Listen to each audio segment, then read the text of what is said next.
우리가 하나님의 백성으로서 세상을 살고 있다고는 하지만은 교회 생활을 통해서 듣는 하나님의 말씀, 이것이 우리의 실제 삶에 얼마나 제대로 적용되고 있는가, 그리고 그 하나님의 말씀을 따라서 우리가 제대로 살고 있는가, 이런 것을 놓고 볼 때 지금 이 시대나 야고보 사도 시대에나 삶의 양상은 조금 달라도 그 본질은 같습니다. 그래서 여러 가지 성도들이 이 세상을 살면서 겪는 문제들이 오늘 우리의 문제와 같다고 할 수 있습니다. 이제 이 말씀을 마무리하는 시간에 접어들면서 하나님께서 야고보 사도를 통해서 우리에게 주시는 귀한 말씀이 뭐냐 하면은 바로 고난을 당할 때 기도하라는 것입니다. 그리고 고난뿐만 아니라 우리가 즐겁고 평안할 때 하나님이 우리와 함께 하시고 하나님의 손길이 있는 것을 인정하고 감사하라는 것입니다. 특별히 이 병에 들었을 때 기도하라고 말하고 있습니다. 그럼 왜 우리가 병에 들었을 때 기도하라고 말하고 있는가? 사실 병이라고 하는 것이 그동안 내가 건강해서 그리고 평안해서 모든 일이 무사태평해서 사실 하나님에 대해서 그렇게 간절하게 찾지 않고 하나님의 말씀을 절실하게 의지하지 않고 하는 생활을 하기가 쉬운 것이 바로 우리들입니다. 그런데 병에 걸리게 되면 기본적으로 몸만 약해지는 것이 아니라 마음도 약해집니다. 그리고 그동안은 여러 가지 분주하고 바쁜 일 때문에 우리가 하나님 앞에서 제대로 신앙생활을 못하고 한 것에 대해서 여러 가지 핑계를 댑니다. 여러 가지 힘들고 바쁘고 복잡한 일이 많아서 내가 교회 생활 잘 못하고 있습니다. 또 기도할 시간도 제대로 없습니다. 성경 볼 시간은 더더욱 없습니다. 이렇게 하면서 했던 사람이 바뀌게 된다 이 말이에요. 사실 병은 우리를 몸만 약하게 하는 것이 아니라 우리의 마음과 생각을 다시 한번 가다듬게 한다 이 말입니다. 그래서 지금까지 가던 길을 돌려서 다른 길을 가게 합니다. 그리고 새롭고 온전한 길을 가게 한다, 이런 말씀입니다. 그리고 병은 또 우리의 교만하고 어리석었던 마음을 겸손하게 만듭니다. 그동안 여러 가지 세상적인 것들에 대해서 집착하고 또 그것을 가지고 자랑하고 또 만족하는 그러한 상태에 있었다면 그런 것에 대해서 참 이제 다시 한번 생각하게 된다 이 말입니다. 병이 들고 몸이 아프게 되면 돈을 가지고 자랑할 수 있겠습니까? 그리고 내가 세상적인 명예나 학벌을 가지고 자랑할 수 있겠냐 이 말이에요. 얼굴이 예쁘다고 자랑하겠습니까? 키가 크다고 자랑하겠습니까? 모두가 다 하찮하고 또 소용없는 것입니다. 아무리 코가 높아도 코는 코일 뿐이다 이 말이에요. 그래서 소용이 없다 이 말입니다. 그래서 모든 것을 부정하고 하나님 앞에서 겸손한 사람이 되는 겁니다. 이것이 바로 하나님께서 병을 통해서 주시는 하나님의 은혜입니다. 제가 언젠가 어느 교회에서 심호할 때 이제 신방을 가게 됐는데 그분은 교회 이름에 그 교회 교적부에는 이름이 올라와 있는데 교회 생활을 안 한 분입니다. 그래서 이제 신방을 가게 됐습니다. 근데 제 아내와 같이 신방을 간 것으로 기억을 합니다. 가서 보니까 이분이 이제 소식도 좀 들었죠. 암에 걸려가지고 그것도 불치암입니다. 이제 얼마 못 산다고 하는 그런 분인데 어쨌든 항암 치료도 여러 번 받고 병원도 자주 통근 치료를 하고 있는 그런 분이었습니다. 제가 지금 기억하기로는 아마 60대 후반 정도가 아니었나 그렇게 생각이 됩니다. 60대라고 기억이 되는데 근데 그게 갔더니만 이제 목사님이 신방을 해주니까 또 감사하게 생각했습니다. 근데 교회 생활을 그동안 아주 안 하신 분이에요. 젊었을 때는 좀 교회를 나와셨다고 하는데 그 뒤로 자식들 키우고 이렇게 하면서 아마 교회를 좀 멀리 하신 것 같습니다. 근데 가서 보니까 이제 모자를 쓰고 있었어요. 집안에 있었는데도. 왜냐하면 자기의 그 외모의 그 추한 모습을 보이기 싫었던 것 같습니다. 근데 집도 좋아요. 뭐 제법 큰 아파트입니다. 집도 좋고 또 집 안에 들어가서 보니까 살림살이 그 가재 도구도 괜찮습니다. 그래서 참 거기서 인사를 나누고 이제 예배를 드리게 됐는데, 예배 드리고 나서 이분이 이제 자기 자녀 자랑을 막 하는 거예요. 자기 자녀 자랑을 하는 겁니다. 우리 아들은 고등학교 영어 선생이고 제 동창입니다. 저 고등학교 동창이에요. 고등학교 영어 선생이고, 그리고 제 딸은 또 뭐 기자고, 사위는 또 의사고, 또 뭐 이런 식이에요. 또 장학사고. 그러니까 보니까 그 듣기만 해도 참 자식 농사 잘 졌네. 누가 들어도 그런 정말 자랑할 만한 그런 것이었습니다. 그래서 제가 들으면서 정말 자랑할 만하다 이렇게 생각이 들었습니다. 그래서 제가 말로는 그랬습니다. 자식 농사 잘 지셨군요. 정말로 하나님께서 큰 은혜 내려주셨네요. 그냥 속으로는 참 안타까운 생각이 들었어요. 기껏 예배를 잘 드렸는데, 드리고 나서 참 제가 그동안 신앙생활 잘 못했고, 또 우리 자녀들 참 믿음으로 잘 키우지도 못했고, 저는 이렇게 나올 줄 알았습니다. 근데 그것이 아니라 자기 자식들 자랑을 하는 거예요, 막. 그리고 고등학교 영어 선생이라는 그 친구는 저 같이 하숙도 했습니다. 그래가지고 저 학교 다닐 때는 교회도 좀 나왔는데 그 뒤로 이제 교회 생활을 안 하게 됐어요. 그래서 제가 그것을 들으면서 참 안타깝다. 이분이 참 이제 60대가 돼가지고 이제 세상, 또 지금 이제 암에 걸려가지고 계속 그 항암 치료받는데 그렇게 힘들다고 합니다. 머리가 이제 다 빠졌기 때문에 모자를 쓰고 있는 거예요. 목사님 이제 뵙고 아마 자기 모습을 좀 부끄러웠던 모양이죠. 그래가지고 예배를 드리고 있는데, 예배 드렸으면은 적어도 믿음의 말이 나올 줄 알았는데, 자기 자식들 자랑을 하더라는 말이죠. 그래서 그것이 제가 뭐 못마땅하다, 잘못됐다, 그것이 아니라 참 씁쓸한 생각이 들었단 말이에요. 씁쓸한 생각이. 그래서 제가 이제 여러 가지 말씀으로 위로하면서 교회 나오십시오. 이제 우리가 하나님 나라에 갈 날이 얼마 남지 않았습니다. 그 말씀으로 금년도 또 다시 한번 했습니다. 그랬더니 다음 주부터인가 교회를 나오시더라고요. 모자 쓰고 이렇게 딱 앉아 계십니다. 그래서 꼭 예배를 드리시고 이제 가시는 모습을 계속 보게 됐습니다. 그래가지고 몇 년을 사셨어요. 몇 년을 사셨는데 이제 이분이 병세가 악화돼가지고 세상을 뜨게 됐습니다. 그래서 제가 그 연락을 받았습니다. 목자님을 뵙고 싶다고.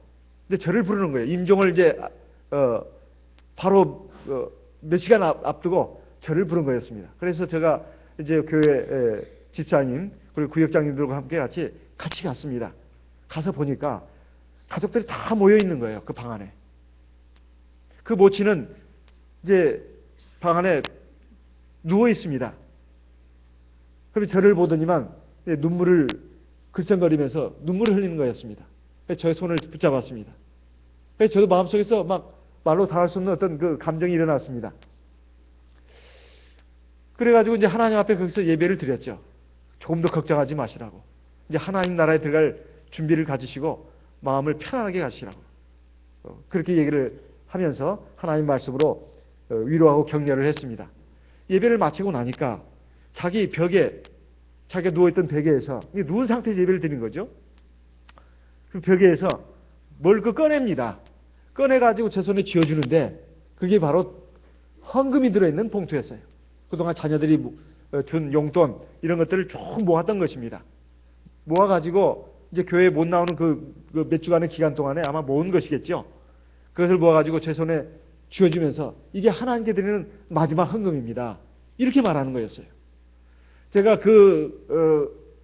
그것을 받아든 순간 눈물이 나왔습니다. 저도.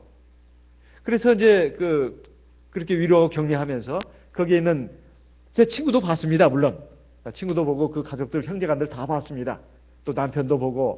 그래가지고 제가 이제 그 권면을 했죠. 하나님 나라에 들어갈 준비를 해야 된다고. 그러니까 제가 아주 간곡하게 그리고 굉장히 열정적으로 말씀을 증거했습니다. 그래가지고 이제 그 예배 마치고 돌아갔는데 아마 그 다음 날인가 세상을 뜨셨다는 얘기를 들었습니다. 그래서 교회에서 제가 기억하기로는 장례도 주관한 것으로 알고 있습니다. 어쨌든 이것을 보면서 제가 느낀 것이 뭐냐. 사람이 참 약해지기가 어렵다. 사람이 정말 참된 생명, 진리를 가장 귀한 것으로 알고 그 길로 가기가 어렵다.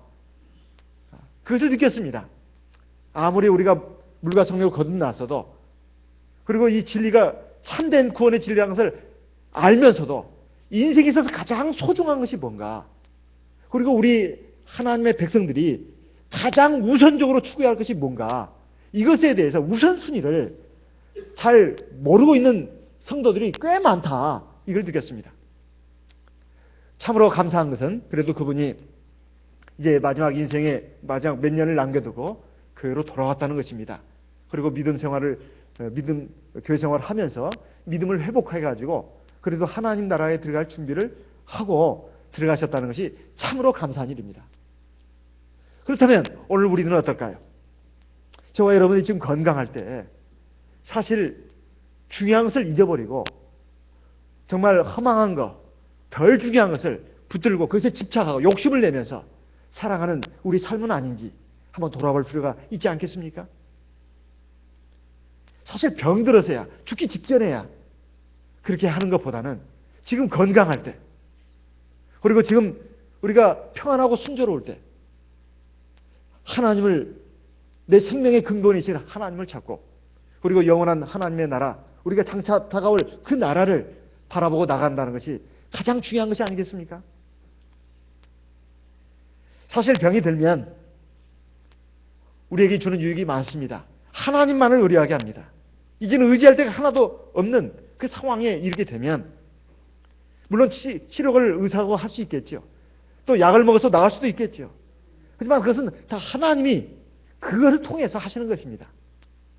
만약에 약을 먹어서 다 나을 것 같으면, 병원에 가서 의사에게 진료를 받고 치료를 받아서 다 나을 것 같으면 이 세상에 죽을 사람 한 사람도 없습니다. 심지어 의사도 죽습니다.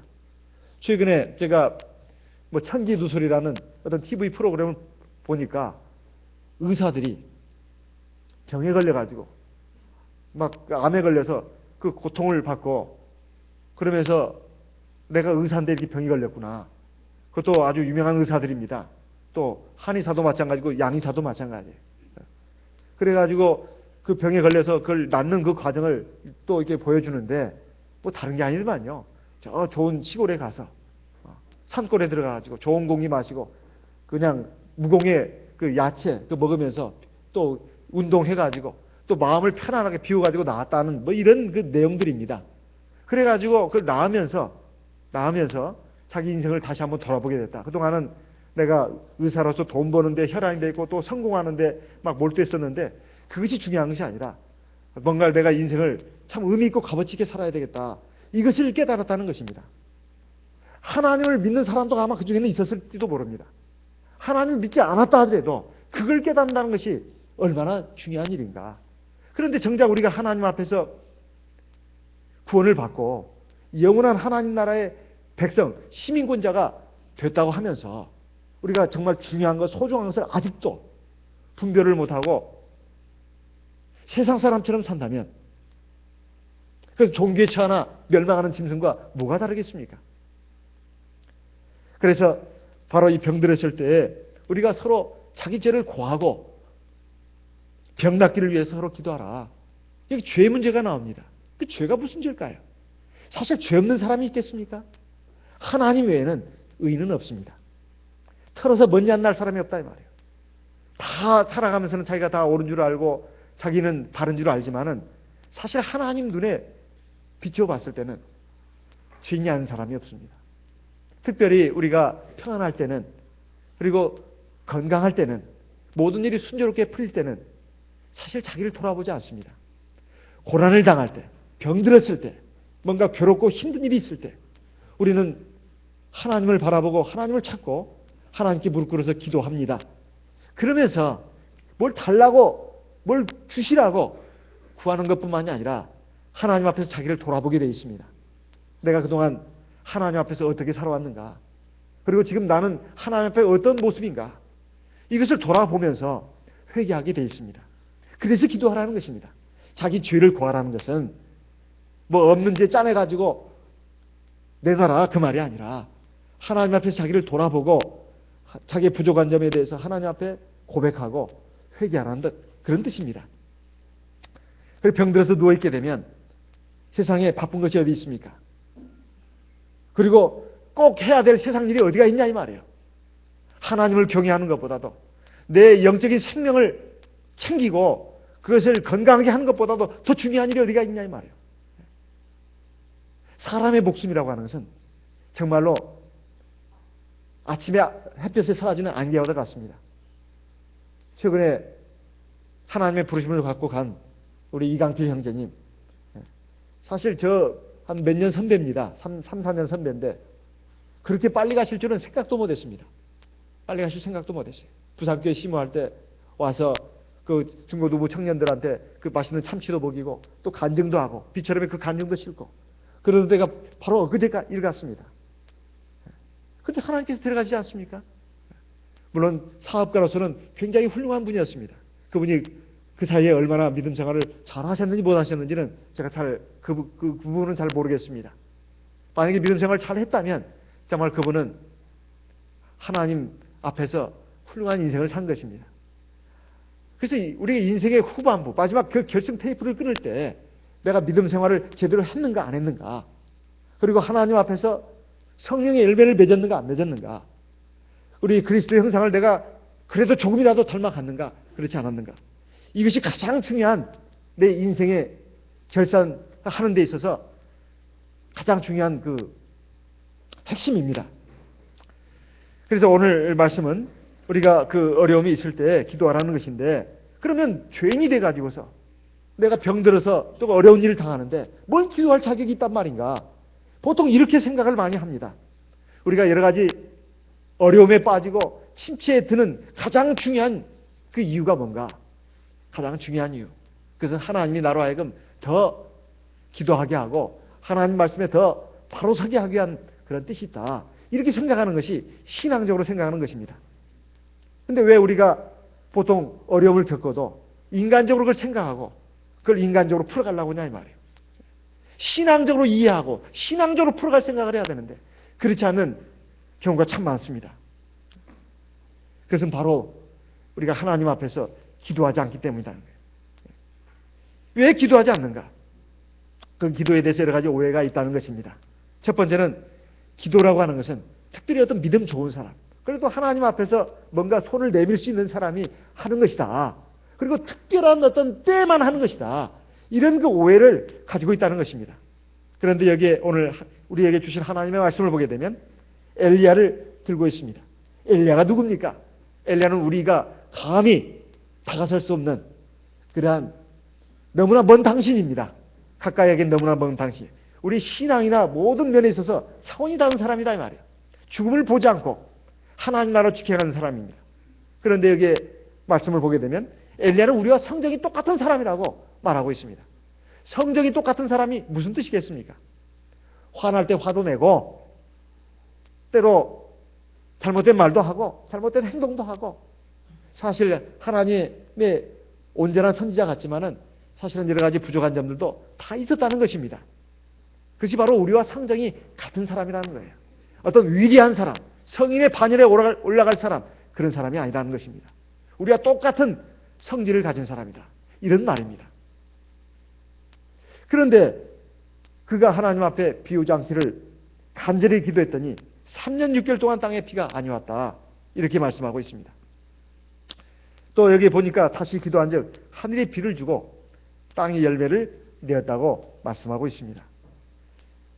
그래서 여기에 우리 말씀을 보게 되면 사실 예전에 하나님의 위대한 선지자들도 일꾼들도 우리와 똑같은 사람이었다는 겁니다. 어떤 특별한 사람만이 하나님 앞에 기도할 수 있는 자격이 있는 것이 아니라는 거예요. 우리 모두가 다 하나님 앞에서 구하고 받을 수 있는 그러한 자격이 있는 사람이라는 것입니다. 요한복음 16장을 보겠습니다. 요한복음 16장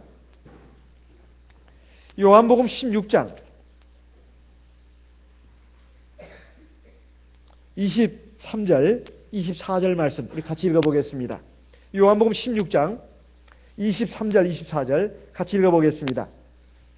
그날에는 너희가 아무것도 내게 묻지 아니하리라. 내가 진실로 진실로 너희에게 이르노니 너희가 무엇이든지 아버지께 구하는 것을 내 이름으로 주시리라. 지금까지는 너희가 내 이름으로 아무것도 구하지 아니하였으니 구하라. 그러니 하면 받으리니 너희 기쁨이 충만하리라. 이것은 예수님께서 제자들에게 주신 말씀입니다. 내가 진실로 진실로 너희에게 이른다. 이건 구원과 관련된 중요한 말씀을 하실 때 쓰는 주님의 관용어입니다. 관용어. 그런데 너희가 성령을 받는 그날에는 너희는 하나님의 자녀로 인을 친다. 그리고 너희는 진리의 성령에서 인도함을 받을 것이다. 이런 말씀을 하신 것이 아니라 너희가 무엇이든지 아버지께 구하는 것을 내 이름으로 주실 것이다. 그래서 너희에게 말한다. 구하라. 그리하면 받을 것이다. 너희 기쁨이 충만할 것이다. 성령을 받으면 그걸 가지고 나 이제 하나님의 백성이네 이렇게 자부하고 안심하고 있으라고 말하지 않았습니다. 기도하라는 것입니다. 우리에게 성령을 주신 그 중요한 목적이 뭔가? 우리가 하나님의 자녀로 인을 치기 위해서다. 하나님의 자녀로 거듭나기 위해서다. 맞습니다. 맞아요. 하지만 우리에게 성령을 주신 이유가 뭐냐 이 말이에요. 기도하기 위해서입니다. 기도하기 위해서. 기도하라고 주신 거다 이 말이에요. 성령을 받아놓고 그냥 가만히 있으라. 나는 성령 받은 백성이네. 성령으로 도장받은 백성이니까 나는 이제는 아무 걱정이 없어. 그러고 안심하라고 자부심만 가지고 있으라고 주신 게 아니고 성령을 의지해서 기도하라고 주신 것이다 이 말이에요. 우리가 기도할 때 사실 말로 기도하고 마음속으로 기도하면 그 기도하기가 굉장히 힘듭니다. 해보신 분들은 알 거예요. 묵상 기도 굉장히 힘듭니다. 딴 생각이 많이 일어나요. 그리고 말로 하는 기도도 이건 말에 서투른 사람들은 기도를 잘 못합니다. 기도를 잘 못해요. 그리고 할 말을 하다 보면 말이 맥혀요. 자기 말이 자기가 막혀. 아무리 유창하게 오성 기도를 잘하는 분도 마찬가지입니다. 했던 말 또 하고 했던 말 또 하고 하면서도 이게 맞는 말인지 어쩐지도 잘 몰라요. 심지어는 하나님의 말씀과 뜻에 맞지 않는 기도도 나갑니다. 그렇다고 해서 묵상 기도, 오성 기도가 필요 없다는 것이 아닙니다. 그것도 하나님 다 들으십니다. 다 들으신다 이 말이에요. 하지만 하나님 우리에게 그 기도를 완벽하게 해주기 위해서 우리에게 성령을 주셨습니다. 성령을 주셔가지고 두 가지 기도가 이루어지게 합니다. 하나는 내 마음으로 하는 기도, 또 하나는 성령이 나를 위해서 하는 기도. 이 두 가지가 같이 나가는 거예요. 그래서 로마서 8장에 보면 우리 연약함을 도와주신다고 했는데 사실 우리는 육신도 약하고 믿음도 부족해가지고 하나님 앞에 온전한 기도를 줄기차게 못합니다.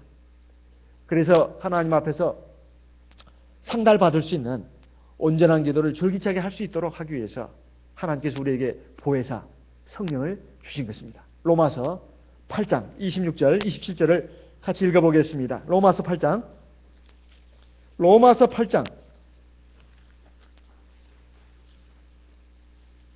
26절 27절 같이 읽어보겠습니다.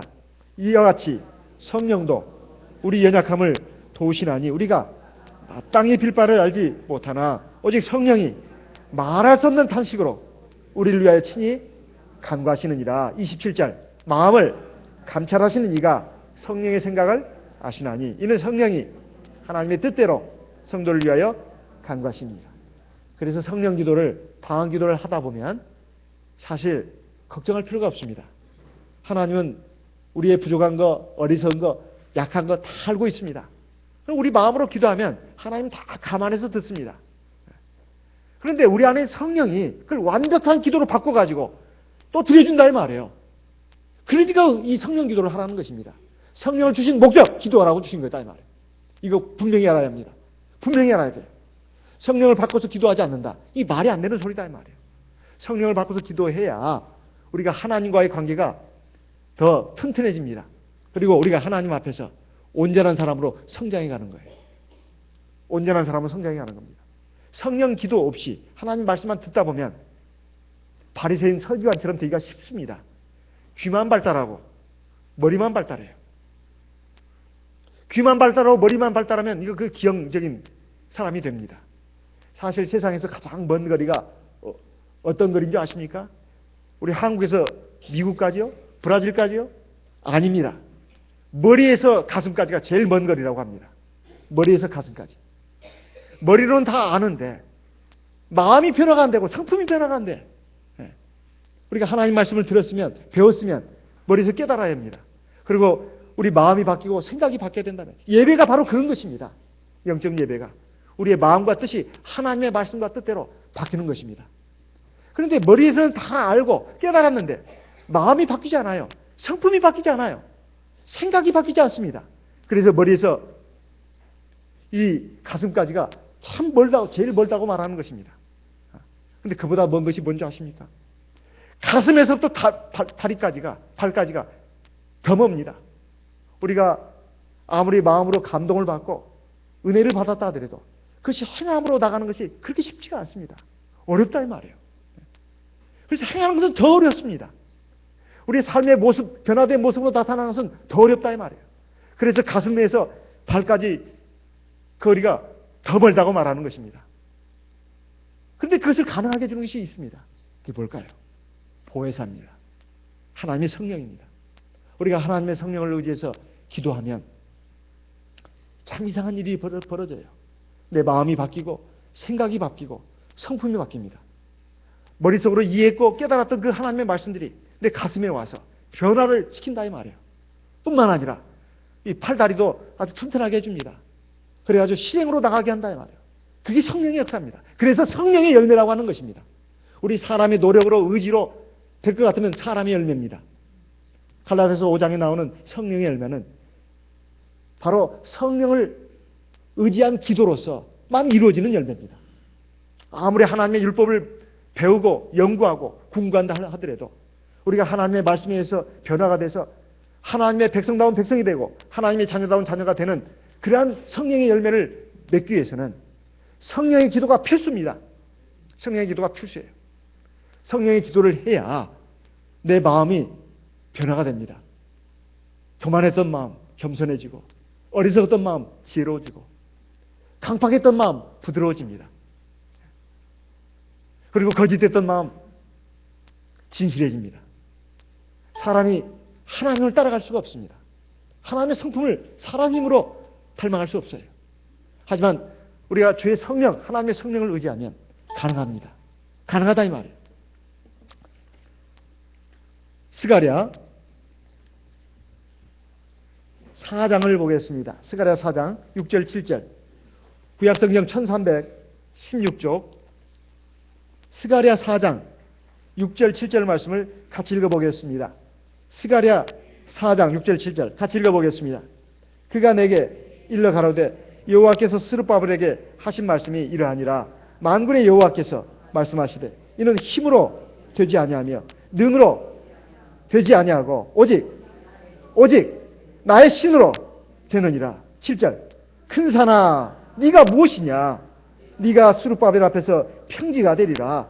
그가 아랫돌을 머릿돌을 내어 놓을 때에 우리가 외치기를 은총이 그에게 있을지어다 하리라 하셨고, 아무리 큰 산같이 움직일 수 없고 변화시킬 수 없는 그러한 장애물이 내 안에 내 삶에 있다 하더라도 그것을 사람의 힘으로 바꾸거나 변화시킬 수가 없습니다. 오직 하나님의 신으로, 즉 성령으로 가능하다 이 말이에요. 우리가 세상 사람과 다른 점이 뭡니까? 우리가 구원의 진리를 가지고 있고 또 믿음을 가지고 있다는 것이겠죠. 구원의 진리를 가지고 있고 믿음을 가지고 있다 하더라도 성령이 역사하지 않으면 그래서 한 장 휴지 조각에 불과할 수 있습니다. 허울정 명분에 그칠 수가 있단 말입니다. 우리가 성령을 받았다면 성령의 능력으로 하나님의 말씀이 이루어지고 하나님의 말씀 역사가 일어날 수 있도록 해야 되지 않겠습니까? 가장 중요한 변화는 내 심령의 변화입니다. 내 머릿속으로 진리를 깨닫는 것도 중요하지만 그 깨달은 진리가 내 가슴에 들어와서 내 마음과 생각과 성품을 바꾸는 그것이 돼야 합니다. 내 정신을 바꿔야 된다 이 말이에요. 그리고 실제로 우리 삶의 변화로 나타나야 합니다. 그리고 하나님이 기뻐하시는 열매를 맺을 수가 있어야 된다 이 말입니다. 그것은 바로 성령의 기도를 통해서 가능한 일입니다. 근데 우리가 평안하고 태평하고 무사가 아니랄 때, 모든 일이 순조로울 때, 그리고 그것이 아니고 좀 견딜 만한 고통일 때, 견딜 만한 질병일 때는 그렇게 하나님 찾지 않습니다. 정말 숨이 막히고 답답하고 괴롭고 도저히 하나님이 역사하지 않고서는 내가 이 절망과 고통에서 불안과 좌절에서 벗어날 수 없을 지경이 돼야 비로소 하나님을 찾고 하나님을 의지하고 하나님 앞에 무릎을 꿇는다 이 말이에요. 이게 얼마나 참 안타까운 일입니까? 물론 그것도 귀한 일입니다. 근데 그것이 지나가고 나면 다시 원상태로 회복이 된다 이 말이에요. 이래가지고 되겠습니까? 왜 하나님께서 이스라엘 백성을 40년 동안 광야 길을 걷게 했겠습니까? 여러 가지 그 많은 과정을 경험하게 했겠습니까? 바로 하나님의 백성으로 연단하고 완성시키기 위해서입니다. 오늘 저와 여러분도 마찬가지입니다. 하나님께서 우리 각자에게 섭리하시는 하나님의 손길은 참으로 놀랍습니다. 우리가 하나님 앞에서 이것을 깨닫는다면 하나님의 사랑을 깨달을 수 있습니다. 하나님의 지혜도 깨달을 수 있습니다. 근본적으로 하나님 우리를 사랑하십니다. 뼛속까지 사랑하신다 이 말이에요. 그러면 우리는 그 하나님의 사랑을 잘 깨닫고 그 하나님의 사랑에 부응할 수 있는 사람이 되어야 마땅하지 않겠습니까? 그래야 하나님의 은혜가 임하고 하나님의 능력이 임하는 것입니다. 이것은 어떤 의무가 아닙니다. 종교적인 의식이 아니다 이 말이에요. 기도는 세상 우상 숭배자들이 하는 것처럼 종교적인 의식으로서 한번 끝내고 말 일이 아니다 이 말이에요. 우리 영적인 호흡이 돼야 되는 것입니다. 그래서 기도하는 것은 즐거운 일이 돼야 됩니다. 답답하고 괴롭고 따분한 일이 아니라 기도하는 것은 참 기쁘구나. 참 즐겁구나. 참 힘나는 일이구나. 신나는 일이구나. 이렇게 돼야 된다 이 말이에요. 그래서 기도를 해서 하나님의 은혜를 체험한 사람들은 이걸 압니다. 기도하라 해서 기도하는 것이 아니라 기도해야 되는구나. 기도해야 되는구나. 제가 최근에 들은 귀한 간증이 있습니다. 최근입니다. 목자실 문을 두드렸습니다. 누군가. 그래서 보니까 우리 성도님이에요. 아주 기쁨에 들떠 있었어요. 그래서 들어오시라고 했습니다. 드릴 말씀이 있다고. 들어와가지고 이제 말씀하는데, 목자님, 제가 하나님 앞에 귀한 은혜를 받았습니다. 그러면서 제 간증 좀 한번 들어보세요. 얘기를 하는 겁니다. 그래서 제가 이제 그 귀를 기울여서 들었습니다. 아주 그냥 기쁨에 들떠 있었어요. 그리고 막 하나님의 은혜로 막 얼굴이 굉장히 밝은 것 같았습니다. 자기 얘기를 해주는데, 자기가 원래 초등학교 때부터 귀가 안 들렸다는 거예요. 한쪽 귀가. 한쪽 귀만 들리고, 오른쪽 귀는 들리고 왼쪽 귀가 안 들렸다는 겁니다. 그래서 사람 말을 잘 못 알아듣다 보니까 자기도 말도 이렇게 좀 어눌했다는 거예요. 그리고 뭔가 행동도 빠릇빠릇하지 못하고 학교 다닐 때 그렇게 선생님 말씀도 잘 알아듣지 못해가지고 공부도 제대로 잘 못했다는 것입니다. 그래가지고 지금 수십 년이 흘렀어요. 수십 년이 흘렀습니다. 지금 50이 넘었습니다. 수십 년 동안 많은 고생을 하고, 그런데 자녀들이 엄마 병원에 가보세요. 병원에 가보세요. 그래서 자기는 그동안 이제 교회에서 뭐 설교 말씀이라든가 뭐 찬송가라든가 뭐 이런 거 이제 뭐 집에 와서도 이렇게 듣고 뭐 그러는데, 어떤 때는 이제 그 헤드폰을 끼고 이렇게 들었답니다. 근데 어느 날, 근데 그 전에 작년에 큰 종합병원에 가서 검사를 해보니까 고칠 수 있나 해가지고 가보니까 수십 년 만에 병원에 간 거죠. 정밀 검사를 했습니다. 그랬더니 그 귀에 신경이 다 죽었다는 거예요. 그래서 치료가 불가능하다는 판정이 나왔습니다. 병원을 2번을 간 그 병원 그 진단서를 딱 저한테 내놓더라고요. 이게 이렇게 갔었다고. 그래서 제가 봤습니다. 작년에 갔더라고요. 2번을 갔더라고요. 그런데 자기가 하나님 앞에 이렇게 계속 기도하고 기도했는데, 어느 날 그가 들리더라는 거예요. 이렇게 그 헤드폰을. 그래서 지금까지 왼쪽 귀만, 오른쪽 귀만 들리는데 왼쪽 귀가 들리더라는 겁니다. 그래서 참 신기하다. 참 신기하다. 그래서 벗어가지고 이제는 왼쪽 귀만 한번 대봤답니다. 근데 안 들리더래요. 이상하다. 그래서 다시 한번 또 이렇게 끼워서 들어보니까 들리더라는 거예요. 그래서 이상하다. 내가 잘못 생각했나 그래가지고 내려놓고 다시 한번 이제 왼쪽 귀에다가 대보니까 생생하게 들리더라는 거예요. 이쪽 그 귀에서. 그래서 하나님 은혜 너무 감사하다고. 근데 그분은 제가 보니까 지금 이 대방교회 성도님이신데, 예배 전 30분 전에 우리가 찬송을 하지 않습니까? 그래가지고 근데 그보다 더 일찍 오셔가지고 기도를 많이 하시는 걸로 제가 알고 있습니다. 그리고 정말 교회 와서도 기도 많이 하시고 아마 집에서도 기도 많이 하시는 걸로 알고 있어요. 그게 하나님의 역사가 그렇게 나타난 것입니다. 이제 아마 조만간 우리 교회에서도 아마 간증을 하게 되실지도 모르겠습니다. 그러면 본인 입에서 또 구체적인 좀 간증을 아마 듣게 될 것입니다. 어쨌든 제가 그 간증을 들으면서 제가 마음속에서 참그 감사한 마음이 일어났습니다. 아, 하나님은 이렇게 역사하시는구나. 정말 하나님만 바라보고 묵묵히 기도하면서 나가는 하나님의 백성에게 이렇게 큰 은혜로 역사하시는구나. 그걸 느꼈습니다. 우리가 살아가면서 또 병 문제뿐만 아니라 여러 가지 힘들고 고통스러운 문제들이 파도처럼 밀릴 때가 있습니다. 그런 순간에 우리가 어떻게 해야 될 것인가? 바로 제일 중요한 것은 내 영적인 건강을 생각하는 것입니다. 내 속사람의 건강을, 생명을 먼저 돌아보고 그걸 하나님 앞에 바로 세우는 것이 가장 중요하다 하는 것입니다. 그것을 위해서 하나님께서 오늘 야고보서를 통해서 우리에게 지금 말씀하고 있는 내용입니다. 야고보서를 통해서 주신 기도의 그 모본은 바로 엘리야의 기도입니다. 엘리야가 어떻게 기도했습니까? 먼저 하나님의 단을 수축하는 것으로 나옵니다. 열왕기상 18장 30절 말씀을 보겠습니다. 열왕기상 18장 30절. 열왕기상 18장 30절 말씀. 엘리야가 모든 백성을 향하여 이르되 내게로 가까이 오라. 백성이 다 저에게 가까이 가매 저가 무너진 여호와의 단을 수축하되 31절. 야곱의 아들들의 지파의 수혜를 따라 12돌을 취하니 이 야곱은 여호와께서 옛적에 저에게 임하여 이르시기를 네 이름을 이스라엘이라 하리라 하신 자더라. 32절. 저가 여호와의 이름을 의지하여 그 돌로 단을 쌓고 단으로 돌아가며 곡식 종자 두세 알을 용납할 만한 도랑을 만들고. 지금 엘리야가 하나님 앞에 중요한 기도 제목을 놓고 기도하는 데 있어서 제일 먼저 한 일이 뭔가? 하나님의 단을 수축한 것이었습니다. 어떤 하나님의 단이냐? 무너지는 하나님의 단이에요. 여기 하나님의 단이라고 하는 것은 하나님의 제단을 말하는 것입니다.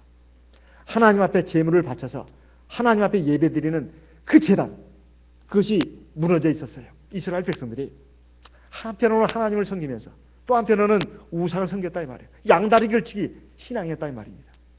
하나님을 믿는 백성이니까 하나님을 또 소리할 수는 없으니까 하나님께 종교의식으로서 예배는 드립니다. 하지만 하나님 갖고는 안 돼요. 세상도 중요하단 말이죠. 세상도. 그 세상을 또 의지하고 거기다가도 예배를 드린다 이 말이에요. 그게 바알 우상, 아세라 우상입니다. 이런 양다리 걸치기 신앙을 갖고 살다 보니까 하나님이 많이 회파가 됐어요. 이건 그냥 종교의식이에요. 잡초가 일어나고 돌은 무너져 있고 이래 가지고는 안 된다는 거예요. 그래서 단을 제대로 정비를 했다 이 말입니다. 오늘 우리도 마찬가지입니다. 우리가 하나님 앞에서 기도를 하는 데 있어서 하나님 앞에 뭘 구하고 받는 데 있어서 먼저 내 마음의 성전, 하나님의 성령을 받은 성도의 몸은 성전이라고 하지 않습니까? 고린도전서 3장, 고린도전 6장에 나와 있는 말씀처럼 내 마음의 안에 있는 이 성전이 무너진 곳이 어디가 있는가? 잡초가 자라고 있고 제대로 서 있지 못한 그런 부분들을 하나님의 말씀으로 바로 세워야 된다 이 말이에요. 우리가 기도하는 것도 중요하지만 사실 하나님 앞에서 내 자신을 정비하는 것이 굉장히 중요합니다. 어떻게 해요? 하나님의 말씀으로. 예배 시간이 바로 그런 시간입니다. 그리고 성경 말씀을 읽고 묵상하는 시간이 바로 그 시간이다 이 말이에요. 내 무너진 그 비틀어지고 어긋나고 훼손된 그런 것들 갖다가 바로 잡는 시간이다 이 말이에요. 그리고 두 번째, 매일 시간을 정해서 기도드리는 사람이었습니다. 열왕기상 18장 36절을 보겠습니다. 열왕기상 18장 36절. 저녁 소제 드릴 때에 이르러 선지자 엘리야가 나아가서 말하되 아브라함과 이삭과 이스라엘의 하나님 여호와여 주께서 이스라엘 중에서 하나님이 되심과 내가 주의 종이 됨과 내가 주의 말씀대로 이 모든 일을 행하는 것을 오늘날 알게 하옵소서. 여기에 보게 되면 엘리야가 하나님께 기도드리는 시간은 이스라엘 백성들이 아침 저녁으로 제사 드리는 그 시간이었습니다. 저녁 소제 드릴 때라는 것은 저녁 예배 드릴 때, 저녁 제사 드릴 때 이 말입니다. 그때 엘리야가 하나님 앞에 기도를 했다는 것입니다. 오늘 우리도 마찬가지입니다. 아침에 일어나서 씻기 바쁘고 이불 개기 바쁘고 화장하기 바쁘고 그 시간도 중요합니다. 하지만 아침에 조금 더 일찍 일어나서 하나님 앞에 충분히 기도하는 시간을 가져야 합니다. 충분히. 그리고 저녁 시간에도 마찬가지입니다. 우리가 하나님 앞에 기도할 시간을 꼭 가져야 돼요. 우리가 밥 먹고 일하고 그리고 휴식하고 노는 거, TV 보는 거, 드라마 보는 거, 뉴스 보는 거, 그리고 일간 잡지책 보는 거, 신문 보는 거, 이것은 하나도 아깝지 않습니다. 그런데 어떻게 기도하는 그 시간은 왜 할애를 못하냐 이 말이에요. 가장 중요한 시간인데 아침에 일어나는 그 시간보다 조금 더 일찍 일어나야 합니다. 그래서 하나님 앞에 기도해야 된다 이 말이에요. 그리고 저녁 시간에도 마찬가지입니다. 기도를 하면 여러 가지 신비한 역사가 일어납니다. 정말 신비한 역사가 일어나요. 그래서 우리가 시간을 정해놓고 꼭 기도할 필요가 있습니다. 예수님도 그랬습니다.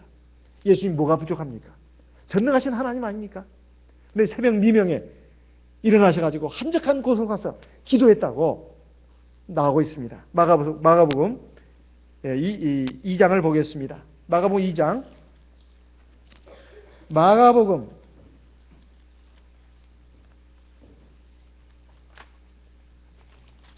1장 35절. 마가복음 1장 35절. 같이 읽어보겠습니다. 마가복음 1장 35절. 같이 읽겠습니다. 새벽. 오히려 미명에 예수께서 일어나 나가 한적한 곳으로 가사 거기서 기도하시더니. 왜 예수님이 기도하는 것까지 하나님의 말씀에다 기록해 놨을까요? 예수님도 기도하는데 너는 뭐냐? 예수님이 기도할 필요가 있는 분입니까? 그분은 기도할 필요가 없는 분입니다. 예수님이 세례받을 필요가 있는 분입니까? 그분은 세례받을 필요가 없는 분입니다. 그런데 예수님은 우리에게 본을 보이기 위해서 세례를 받으셨고, 그리고 예수님은 우리에게 본을 보시려고 기도까지 하신 것입니다. 하나님이지만 하나님의 아들로 오셨기 때문에 기도하신 겁니다. 우리는 하나님의 아들입니다. 우리도 하나님의 아들이에요. 하나님의 아들이라면 아버지께, 하늘 아버지께 구해야 하는 것이 마땅한 거 아니겠습니까? 우리가 우리 힘으로 삽니까? 하나님 주시는 생명과 하나님 주신 지혜와 능력으로 삽니까? 하나님 주신 생명과 하나님 주신 지혜와 능력으로 살잖아요. 그러면 배터리 충전하듯이 휴대폰 배터리는 잘도 충전하면서 왜 우리의 영혼은 그렇게 충전을 안 한단 말입니까? 배터리는 한 칸만 남아도 그냥 아이고 큰일 났다 싶어가지고 그냥 꼽지 않습니까? 우리도 마찬가지입니다. 우리 충전을 해야 된다 말이에요. 하나님의 성령의 능력으로 충전하는 것이 뭐냐? 같이 해봅시다. 기도다. 기도. 우리 영혼을 충전하는 것은 바로 기도입니다. 그걸 해야 된다 말이에요. 그건 아침 저녁으로 해야 합니다. 아침만 하면 안 돼요. 저녁도 해야 합니다. 아침 저녁으로 충분히 해야 합니다. 그러면 기도의 맛을 알게 됩니다. 아, 기도가 이렇게 좋은 것이구나. 아, 기도는 정말 하나님의 은혜고 하나님의 능력이구나. 이것을 아주 절절하게 깨닫게 된다 이 말이에요. 그러한 성도들이 되라고 하나님께서 야고보 사도를 통해서 그리고 오늘 이 시간 저를 통해서 여러분에게 말씀하고 있는 겁니다. 이 말씀의 믿음으로 순종해서 큰 은혜와 능력을 받으시기를 바랍니다. 세 번째, 하나님의 영광을 위해서 기도했습니다. 엘리야의 기도는 그저 자기의 육신의 정욕, 욕심을 위해서 기도한 것이 아닙니다. 여기에 말씀을 보게 되면 열왕기상 18장 36절 37절에 보면 그 기도의 내용이 그렇습니다. 이스라엘 하나님 아브라함과 이삭과 이스라엘 하나님 여호와여, 주께서 이스라엘 중에서 하나님이 되심과 내가 주의 종이 됨과 내가 주의 말씀대로 이 모든 일을 행하는 것을 오늘 알게 하옵소서. 저희 기도 제목이기도 합니다. 제가 여기에 하나님의 일을 하면서 이 엘리야의 기도가 이게 중요한 기도가 되고 있습니다. 하나님께서 정말 우리의 참된 하나님이신 것과 내가 주의 종이 됨과 내가 주의 말씀대로 이 모든 일을 행하는 것을 제발 이 이스라엘 백성들이, 성도들이 알게 해주십시오. 이런 기도를 저도 하고 있습니다. 37절 여호와여 내게 응답하옵소서. 내게 응답하옵소서. 이 백성으로 주 여호와는 하나님이신 것과 주는 저희의 마음으로 돌이키게 하신 것을 알게 하옵소서. 이것도 기도의 제목입니다. 하나님, 제발 하나님이 우리 하나님인 것을, 그리고 하나님께서 우리의 그 마음과 생각, 잘못된 삶을 돌이키게 하시는 하나님인 것을 제발 좀 알게 해주십시오. 이것을 위해서 기도하고 있습니다. 이것은 저 자신을 위해서도 기도하고 제 가족을 위해서 기도하고 우리 성도님들을 위해서도 기도하는 그 내용입니다. 우리 자식들을 위해서 기도할 때도 육신적으로 잘 되게 해달라, 그런 기도를 먼저 하지 않습니다. 신앙적으로 바로 서게 해달라. 이 기도를 먼저 합니다. 저도 마찬가지고요.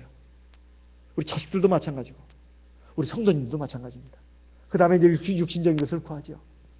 그렇게 해서 하나님이 바로 우리 하나님인 것과 하나님께서 정말 우리에게 생명과 또 참된 복을 주시는 그 분인 것을 알게 해서 은혜와 진리 말씀에 바로 서게 해주시고 자라게 해주십시오. 이 기도가 바로 저의 중요한 기도 제목입니다. 여러분은 어떻습니까? 우리가 하나님 앞에 기도할 때 우리가 하나님의 말씀과 뜻대로 기도하는 것이 굉장히 중요합니다. 물론 육신의 그 어떤 그 필요 이것도 구해야 됩니다. 하지만 먼저 영적인 것 하나님의 나라와 의를 위해서 먼저 구하는 것이 가장 중요합니다. 그 다음에 네 번째 믿음의 기도였다는 것입니다. 믿음의 기도. 열왕기상 18장 41절에 보면 그것을 알 수가 있습니다. 열왕기상 18장 41절 엘리야가 아합에게 이르되 올라가서 먹고 마시소서 큰 비의 소리가 있나이다. 아니 지금 뭐 비가 올 기미가 전혀 보이지 않는데 엘리야 선지자는 이스라엘 왕 아합에게 말했습니다. 아합이 빨리 궁으로 돌아가서 편안히 휴식을 취하십시오. 이렇게 지금 말하고 있습니다. 큰 비의 소리가 있습니다. 지금 뭐 하늘은 구름 한 점 없고 햇볕은 쨍쨍 모래알은 반짝인데 이게 뭐 지금 비가 온단 말이냐. 이렇게 생각하고 지금 막 호숨칠 그 상황에서 엘리야 선지자는 아합 왕에게 말합니다. 담대하게 올라가서 먹고 마시소서. 큰 비의 소리가 있습니다. 정말 빗소리가 있어서 한 말이 아닙니다. 하나님의 약속을 믿고 기도한 것입니다. 하나님이 약속했습니까? 했습니다. 열왕기상 18장 1절을 보겠습니다. 열왕기상 18장 1절 많은 날을 지내고 제3년에 여호와의 말씀이 엘리야에게 임하여 가라사대 너는 가서 아합에게 보이라. 내가 비를 지면에 내리리라. 하나님께서 약속하신 것은 틀림없이 이루어진다. 하늘이 두 쪽이 나도 땅이 꺼져도 하나님의 약속은 틀림없이 이루어진다. 내가 너와 함께한다. 그리고 내가 너를 인도한다. 그 주님께서 약속하신 겁니다. 세상 끝날까지 내가 너희와 항상 함께 있을 것이다. 주님께서 약속하신 것이고 사실 우리에게 이루어졌습니다. 우리에게 성령을 주심으로써 하나님이 내 안에 계시고 내가 하나님 안에 있는 이것이 이루어짐으로써 하나님께서 나와 지금 함께하고 계십니다. 그렇다면 주님께서 네가 원하는 대로 구하라고 말씀하셨다면 우리가 그 약속을 믿고 기도를 해야 됩니다. 그 믿음의 기도 이거 굉장히 중요합니다. 사실 우리가 믿음 없이 어설프게 기도하는 기도도 많지만 우리가 기도하고 말씀을 듣고 그러다 보면 점점 믿음도 강화됩니다. 강화돼요. 그리고 기도도 충실해집니다. 기도의 그 질도 높아져요. 기도가 전에는 아주 조잡하고 그 어설픈 것이었다 할 것 같으면 이제는 기도가 완성된 단계로 나간다 이 말이에요. 그 다음에 다섯 번째 겸손한 기도였습니다. 엘리야가 기도하는 그 기도의 하는 모습을 보게 되면 알 수가 있습니다. 42절 아합이 먹고 마시러 올라가니라. 엘리야가 갈멜산 꼭대기로 올라가서 땅에 꿇어 엎드려 그 얼굴을 무릎 사이에 넣고 그 사원에게 이르되. 지금 엘리야가 기도하는 그 내용을 보게 되면 첫째 간절한 모습이라는 것을 알 수가 있습니다. 그럼 간절한 모습이 꼭 무릎을 꿇고 머리를 무릎 사이에 넣어야 되냐? 이것은 머리를 무릎 사이에 넣었다는 것은 머리가 땅에 닿았다는 뜻입니다. 무릎 사이에 넣었다는 것은 머리가 땅에 닿았다는 거예요. 아주 이건 겸손한 자세를 말합니다. 하나님 앞에 바짝 엎드려가지고 기도하는 자세를 말하는 거예요. 우리가 하나님 앞에서 겸손한 사람은 사람 앞에서도 겸손합니다. 사람 앞에 교만한 사람은 사실 하나님 앞에 겸손하지 못한 사람이에요. 근본이 뭐가 잘못됐느냐? 하나님 앞에 겸손하지 않기 때문에 사람들에게도 교만하고 방자한 모습이 나오는 것입니다. 그래서 되바라진 사람, 건방진 사람, 교만한 사람 보면 저 사람은 신앙이 문제가 많다. 이렇게 생각하면 틀림이 없습니다. 근데 남을 판단하고 평가하기 전에 내가 하나님 앞에서 겸손한 사람이 되어야 합니다. 정말 하나님 앞에 겸손한 사람이 될 때 하나님께서 그 기도를 들으십니다. 바리새인처럼 나는 저 세리와도 같이 토색 불이 간음을 하지 않고 나는 참 의롭습니다. 나는 잘났습니다. 이렇게 기도하지 않고 세리처럼 주여 나를 불쌍히 주시옵소서. 나는 죄인입니다.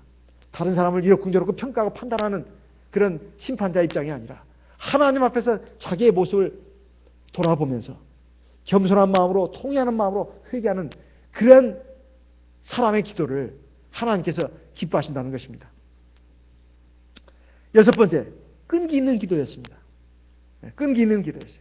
한 번 기도해가지고 에이 하나님 내 기도 안 들어주시나 보다. 나 같은 기도를 들으실 리가 있나. 하나님이 되시나? 이런 의문까지 품으면서 하는 그런 기도가 아니라 하나님의 응답이 있을 때까지, 그것이 실제적으로 어떤 것으로 이루어지든 아니면 말씀으로 나에게 응답을 주시든, 그래서 나라고 깨닫게 해서 더 큰 하나님의 은혜를 받게 하든, 하여튼 하나님의 응답이 있을 때까지 내가 줄기차게 기도하는 것, 이것을 우리가 해야 된다는 것입니다. 이걸 이름하여 끈기 있는 기도라고 합니다. 인내성 있는 기도라고 한다 이 말이에요. 열왕기상 18장 43절을 보겠습니다. 열왕기상 18장 43절 같이 읽어보겠습니다.